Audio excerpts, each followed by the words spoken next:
1905, Einstein published 4 papers, not 1, not 2, not 3, 4. Changes the universe forever. We're gonna, out of these 4, we're gonna discuss 2 of them: special relativity and photoelectric effect, for which he won the Nobel Prize in 1921. Our main focus is going to be on this special relativity. Why is that? Because it includes E equal mc squared. Now the question is obvious: why E equal mc squared when you have F equal ma? Well, because F equal ma doesn't work for objects don't have mass like light. So F equal ma doesn't work sometime, right? Not sometime, most of the time. Why? Because universe made of energy. Most of the universe made of energy. They don't have mass. Let's see what universe actually made of. All right, number 1, dark energy. 68%. No mass. So F equal ma doesn't work. F equal ma doesn't work. So relativity. So I'm going to just say E equal mc squared. In a few seconds, you want to see E equal mc squared is a short version of E squared equal to P squared C squared plus M squared C4. Okay, number 2, dark matter. 27% mass. Oh, I was wrong actually. 27% of the time Newtonian mechanics work. Right? Yeah, 27% of the time it does work, yeah. So F equal ma is good. Object has mass. Yeah. Dark matter. Number 3. Oh, no. More than 27% of work. Oh, ordinary matter. Oh, God. Ordinary matter. Ordinary matter. My man Newton. How can his things doesn't work more than a big amount of time?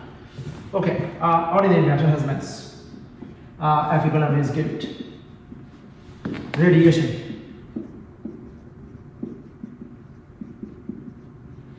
0.01%, nothing, no mass. Equal mc squared. When I wrote equal mc squared, you know, that's not what I mean. I mean the relativity. Okay, I would be replacing this with relativity. Let's say Einstein relativity. So you see that ordinary matter, what would be the example of ordinary matter? Baryons. What would be the example of baryons? Example of baryons: star, planet, galaxy, everything on the periodic table, example of baryons. And baryons is 27%, is it? Yeah, 27% of the universe is made of baryons. And I take a special pride of it, because myself, my name is, this is not after my name, just joking. And what else? Dark matter. Dark matter has mass, so Newtonian mechanics works. And radiation. What is the example of radiation? Photon has no mass. We're going to divide everything in the universe in 2 categories: object with mass and object without mass. So you're going to say mass. Let's erase it. Mass, object with mass, object without mass. You can also call it light, if you like. Or you can call it packet of energy. Or you can call it E equal HF. Different name, but the same thing. Okay. Sir Isaac Newton, which is light. Sir Isaac Newton hypothesized that light made of particles. Light made of particles. Okay. Light made of particles. Good. Sir Isaac Newton also, in 1665, gave us equation that ruled the universe. Okay, everything in the universe obeys Sir Isaac Newton's second law, F equal ma. Why is that? Because It gives us two things. One is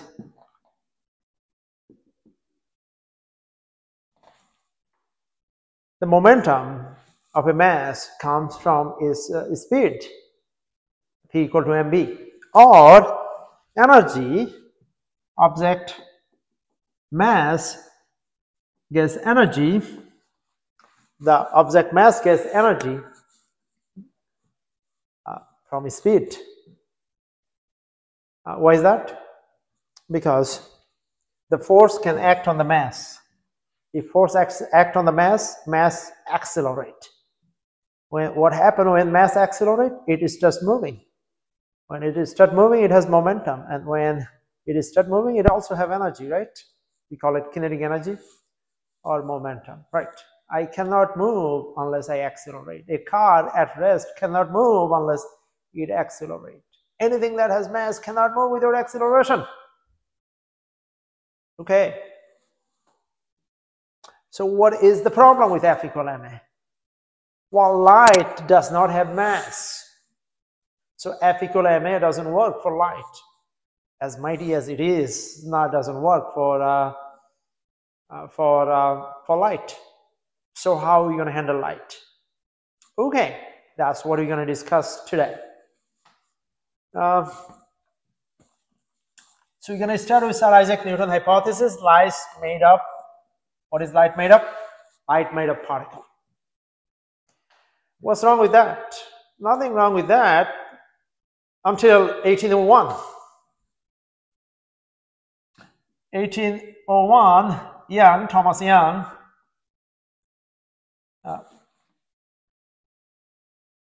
he disproved it by using Young double slit experiment.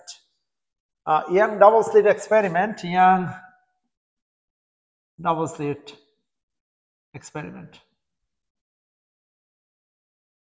What did Young double slit experiment do? Oh, let's show what did he do. All right. What did he first? He did when he created a slit. Slit is a very small opening, hole, gap. We're not going to call it gap because it's so small that we're not going to call it gap. We're going to call it slit. Very small. This is a screen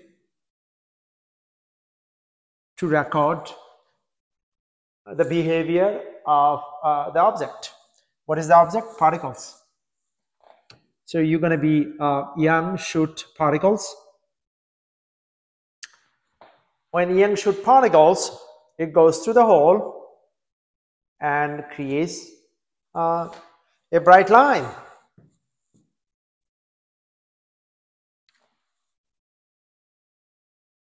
Right. It goes through the hole and create a bright line on the screen, which is aligned with the hole. Right. That is so far so good, right?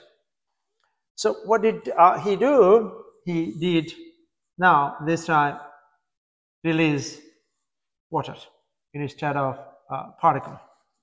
He released water. These are wave prompt, and he had the screen d distance away from the slit, and the water doesn't behave like particle, right? It does not. It behaves like water. It diffract. Water diffract, right? Just like sound, water diffract because it behaves like wave. Just like sound diffract, water also diffract. You can you spill water. If there is a hole, is gonna follow the hole, and is gonna diffract through the hole. Okay. So it creates one band on the screen. You can call it intensity or fringe. One fringe.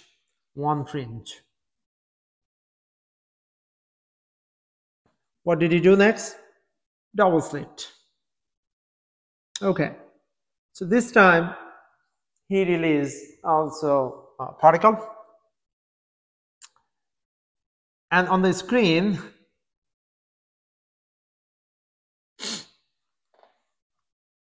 it goes through the particle on the top, goes through the top slit, the particle on the bottom goes through the bottom slit, and it makes two bright bands aligned with the slit. One here, one here. Everything is happening as expected. Okay, everything is happening as expected. Okay, now the experiment number 4. What did he do? He create double slit. He released the water. If you do release if he did release the water will not create two bands. It will create many bands, many fringes. Why is that? Because the water will interfere. There is an interfere. So constructive interference and destructive interference. Why the water will interfere, create interference?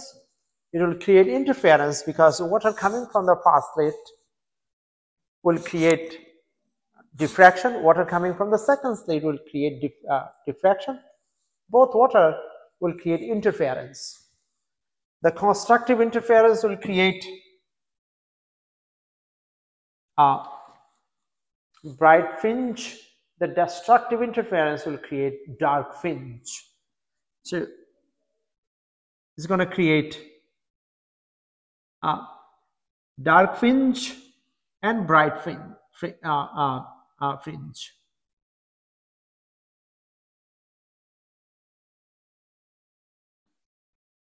Okay, so far so good. Particle behaves like particle, wave behave like wave. What's the big deal? Okay,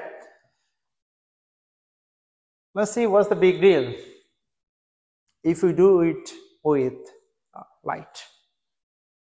So light is made of tiny particle, right? Very tiny particle. So you're going to release now a tiny particle like photon. Okay, he called it particle, so we're gonna call it particle. What else are you gonna call? All right, so we're gonna release the photon, and there is a screen. What happened?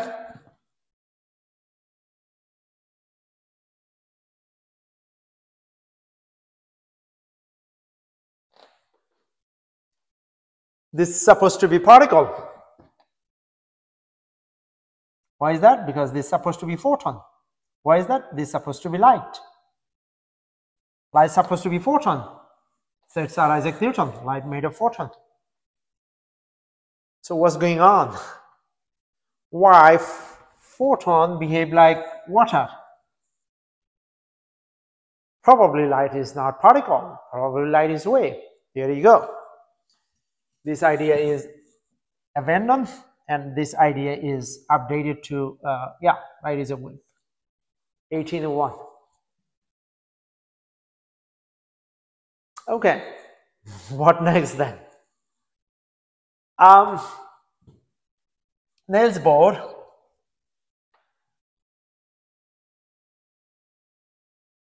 puzzled by behavior of electron, right? Why Niels Bohr puzzled by behavior of electron? Because it's the electron. The photon actually come from electron. Think about hydrogen atom. When electron jump down, right, it releases a bag of energy called photon HF and perceive as light. So it all goes to electron. So how electron can go take either this slit or maybe both slit at the same time. And electron behave like this even if they release one electron every half an hour. If you release one electron every half an hour, it still creates interference pattern just like the water wave. How can electron, which you shoot through the slit, if it can either take the upper slit or lower slit, cannot take both slit because you shoot one electron every half an hour. How can it create a series of fringes? Electron must split into 2, 3, 4, or even 5 copies. They take the slit, they go outside the slit. Once they go outside the slit, then they are in the superposition of each other. The interference causes destructive interference and constructive interference. Destructive interference creates dark fringes, and constructive interference create the bright fringes on the screen. So Niels Bohr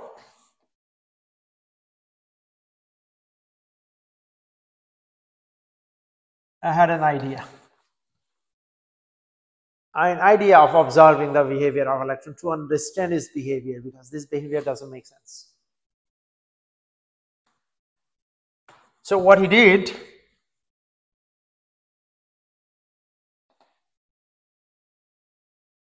observed. Right. If he does observe, then this electron behave like particle. So thus did not resolve the mystery, that really added more to this mystery. When you observe the electron, it behaves like particle.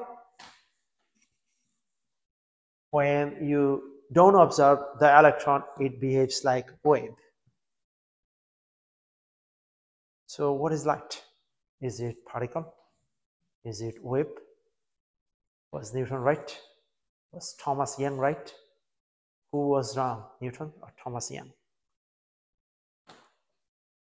All right, Einstein came to the rescue. To rescue who? To rescue Niels Bohr and Max Planck. Max Planck in 1900 gave us an idea that E is equal to hf. But he wasn't able to explain it because it doesn't work. If you use the light as wave. Einstein in 1905 published another paper, photoelectric effect, for which he won the Nobel Prize in 1921. In it, he discussed that a surface, a metallic surface made of particles like electron, you can knock electron loose, right? You can knock electron loose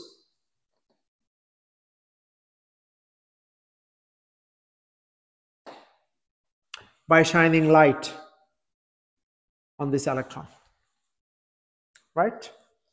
So since light is wave, we're going to do it like this. Right. And what type of wave light is? Well, E equal to hf. But when Einstein used light as a wave, it doesn't really work. So he had to use the light as a particle. What does that mean? Light comes as a bag of energy. All right, each bag has exactly hf, not more, not less. So, how many bags I have? 4. 1, 2, 3, 4. 4 is not a special number, let's say 5. Well, 5 is not a special, let's say 6. So that each bag has energy, hf. So when it strikes a metal surface, it either gives 100% HF or 0% HF, not half HF, not 1/3 HF. Okay. So if it strike the metal, then it can knock electron loose. Okay. So Einstein, it works. So it works if the light is particle. Okay, now light is particle. Okay, now who is right? Einstein, Sir Isaac Newton, or Thomas Young? That's really a problem. Light always has been particle because Sir Isaac Newton, and then it became wave because Thomas Young double slit experiment. Now Einstein shows that light is particle, 1905, photoelectric effect. What is actually light? Is it particle? Is it wave? We need to do a coin toss, a 50-50 chances of being wave and being particle. Well, it takes us to another genius. His name is de Broglie. So, what's his name? De Broglie. Louis de Broglie.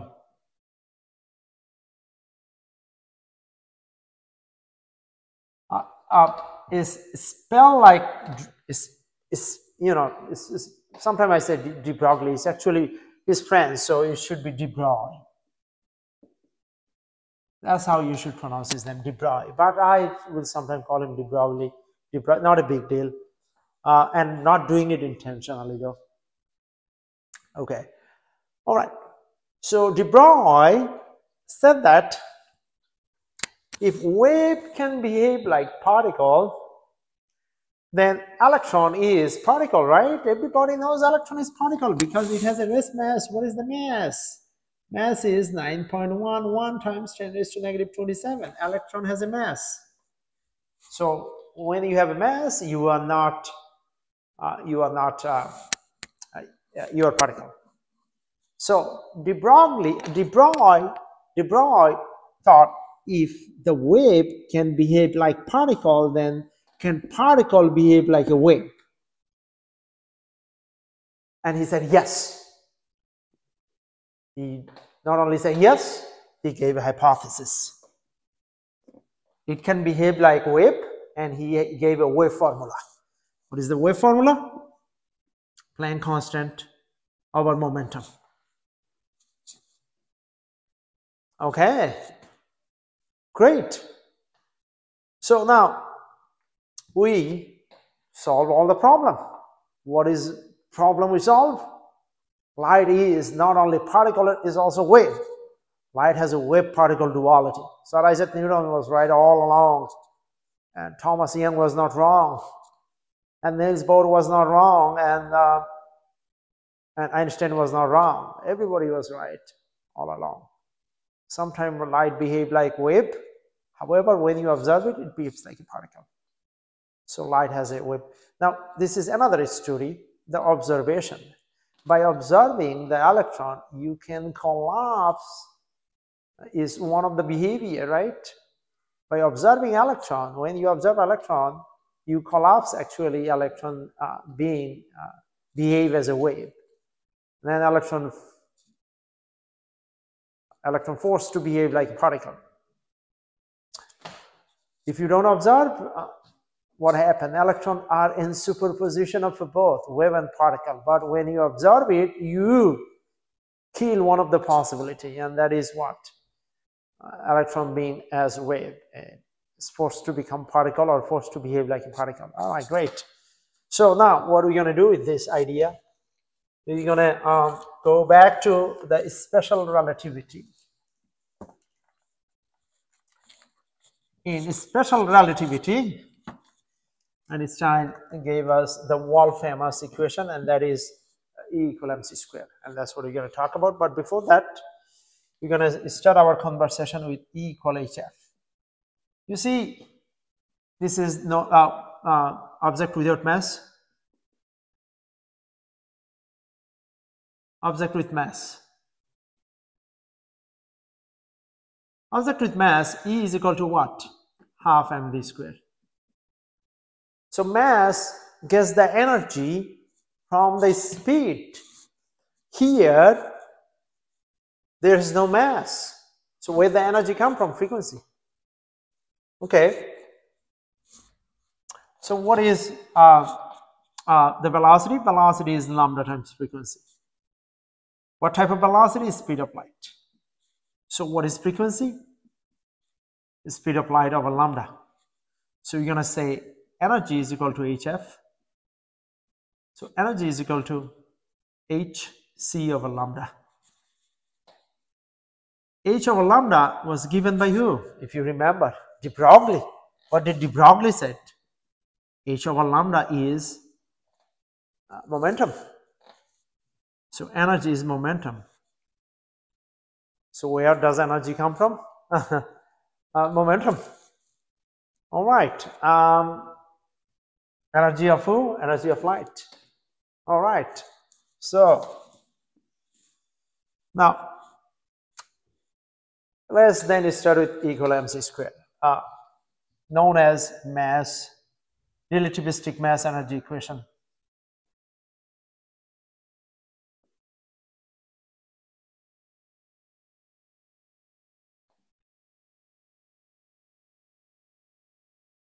Unlike F equal ma, which only work if you have a mass. No mass doesn't work. This one work if you have a mass. No mass doesn't work. So what is this famous equation? This famous equation is not equal mc squared. So what is it? E squared is equal to pc squared plus rest mass squared c squared squared. So E squared is equal to p squared c squared plus rest mass squared c4.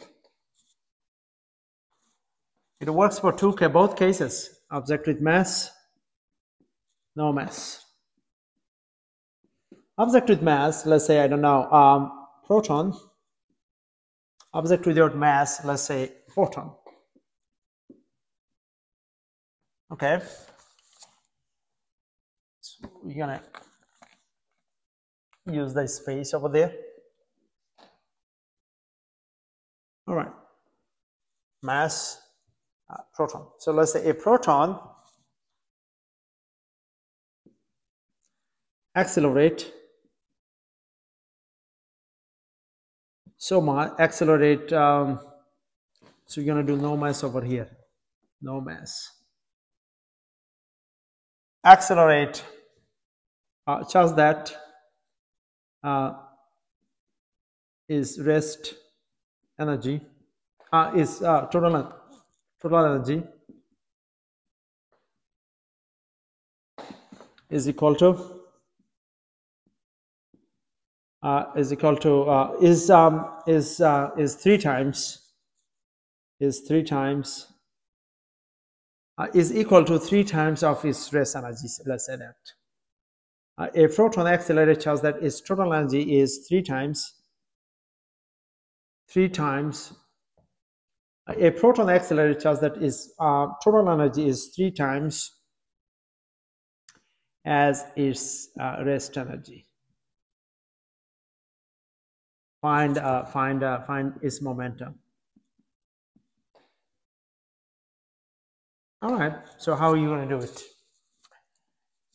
All right, so we're going to use the special version of this one. Is E squared is equal to p squared c squared plus m squared c4. So total energy is 3 times rest energy. So you're going to replace by that. Okay, so total energy is 3 times is rest energy. That's what I said.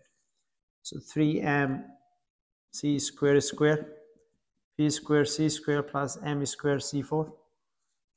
So 9 m squared c4 is equal to p squared c squared plus m squared c4. 8 m square c4 is equal to p square c square. So we have p square is equal to 8 m square c square. So p is equal to square root of 8 mc. So p is equal to square root of 8 mc. 3 times 10 raised to 8, right? So p is square root of 8, 1.67. 3 times 10 raised to negative 19. So p is 14 times 10 raised to negative 19. So p is 1.4 times 10 raised to negative 18 kilogram meter per second. Now let's see when the object don't have mass, whether the Einstein equation works. So for example, photon. So let's say this is hydrogen atom. This is N1, which has energy negative 13.6. N2, which has energy I don't know, negative 13.6 2 square. E3 N3 E3 N4 E4, which is negative 13.6 4 square. And infinity, E infinity is equal to 0. You have an electron at N4. Electron jumps to N2. When it jumps, it behaves like a particle. It releases a bag of light, bag of energy. Each bag has E equal to hf energy, not more or not less. Each packet look like this. Einstein call it photon. We human perceive that as light. So this light is supposed to have momentum. Find the momentum. So how can we do that? Well, you're going to use Einstein relativistic mass energy equation. So E square is equal to P square C square plus rest mass C square. Rest mass square C4. Since this is a photon does not have mass, this goes to 0. So E square is equal to P square C square. So E is equal to PC. Then P is equal to E over C. Now, it's going to emit blue light. Why is that? Because E is equal to H, negative H CR, 1 over n final square minus 1 over n initial square. This is negative 2.18 times 10 raised to negative 18. 1 over 4 minus 1 over 16. So E is equal to 4 times 10 raised to negative 19 joule. So E is equal to 4 times 10 raised to negative 19 divided by 3 times 10 raised to 8. So P is equal to 4 over 3 times 10 raised to negative 27.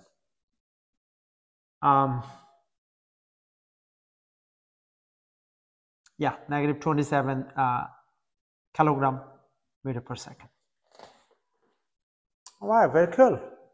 Now, if I ask you to find the energy, all right, in photon, what is the rest energy, right? What is the energy of photon? How can you find it? All right, energy of photon is, what is proton? Proton is 1.67 times 10 raised to negative 27 kilogram. So we have E squared is equal to P squared C squared plus M squared C4. Proton is at rest. When it is at rest, its momentum is 0. So you can use the regular E equal mc squared. Most often we don't write 0 because we know that this is true when object is at rest. This is only equal mc squared is true when object is at rest. When object is in motion, this is no longer true. Okay, so E is equal to 1.67 times 10 raised to negative 27 and 3 times 10 raised to 8 square. So you have 1.67 times 9 times 10 raised to negative 27 plus 16 joule. All right, that's how much energy you have in a single proton when it is at rest. So what did we learn? E equal the relativistic mass energy equation, or Einstein famous P square E square is equal to P square C square plus M square C4, which we often say equal MC square. Replace can F equal F equal ma replaced by E equal mc square? Well, kind of, because it works when object has mass and when object don't have mass. So why we use F equal ma? We use F equal ma all the time is because object most of the time do not move close to speed of light. Number one. Number two, most of the object, 99%, 99.99999% of the object in the universe have mass. So F equal ma is still valid. It's always going to be valid because object always going to have mass. Yeah, that's the case.